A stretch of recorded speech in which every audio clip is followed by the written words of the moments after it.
সূরাতুল ফুরকান। এই ফুরকানটা খাতা কলমে খাতায় ৩ বার লিখবেন, যে কোনো কাগজে ৩ বার লিখবেন। কোনো নকশা নয়, কোনো চিত্র নয়, সরাসরি কোরআন কারীমের সূরা ফুরকান ১৮ নম্বর পারায় অবস্থিত এটা লিখবেন। লেখার পরে আপনার নিজের কাছে রেখে দিবেন। চাই সেটা মাদুলিতে কিংবা তাবিজ আকারে রাখবেন, অথবা আপনার নিজের পকেটে, মানি ব্যাগে কিংবা ডানে বায়ে রেখে দিবেন। তো এইটা লেখার ফলে আল্লাহ তাআলা সকল ধরনের জন্তু, বিশেষ করে অজগর সাপসহ সকল প্রকারের হিংস্র প্রাণী, চাই কুকুর হোক, বাঘ, ভাল্লুক বা অন্য কোনো কঠিন থেকে কঠিন হিংস্র প্রাণী হোক, এবং সকল প্রকারের মানুষের অনিষ্ট থেকে, ক্ষতি থেকে আল্লাহ তাআলা আপনাকে নিরাপদ রাখবেন, বাঁচিয়ে রাখবেন, হেফাজতে রাখবেন, সংরক্ষণে রাখবেন।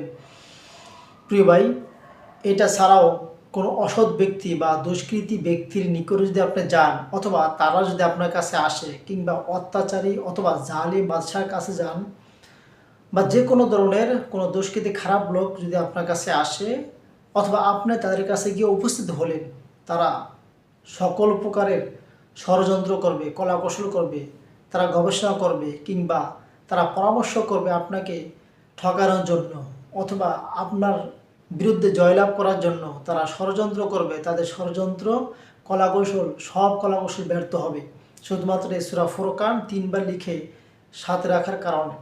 প্রিয় ভাই, সূরা ফুরকান এটা যেমন তেমন বা চারটিখানির কথা নয়, কোরআন কারীম সরাসরি। তো এটা যখন আপনি লিখে সাথে রাখবেন, অবশ্যই নাপাক জায়গা বা নাপাক স্থানে অথবা ওয়াশরুমে যাওয়া যাবে না। ওয়াশরুমে যাওয়ার পূর্বে এটাকে খুলে রাখবেন, আবার বের হবেন সাথে সাথে রাখবেন। প্রিয় ভাই, সূরা ফুরকান লেখার পূর্বে অবশ্যই এই জিনিসটা ফলো করবেন।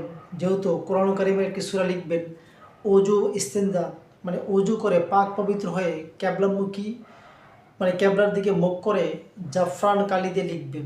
কারণ জাফরান কালিটা হলো ফলাফল বা কার্যকারিতার জন্য ফলপ্রসূ, অর্থাৎ কার্যকারিতা হবে।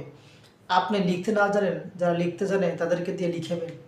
আর হয়তো আমার এই বিবরণটা শুনে আপনাদের কাছে একটু ভিন্ন রকম মনে হচ্ছে বা হবে, ভিন্ন রকমের মনে হইতে পারে। আপনারা হয়তো এভাবে ইতিপূর্বে শোনেন না শোনার কারণে আপনাদের কাছে অনেক কিছুটা তাজ্জুব লাগে। কারণ এমন অনেক বিষয় আছে যে জিনিসটা আপনার শোনেন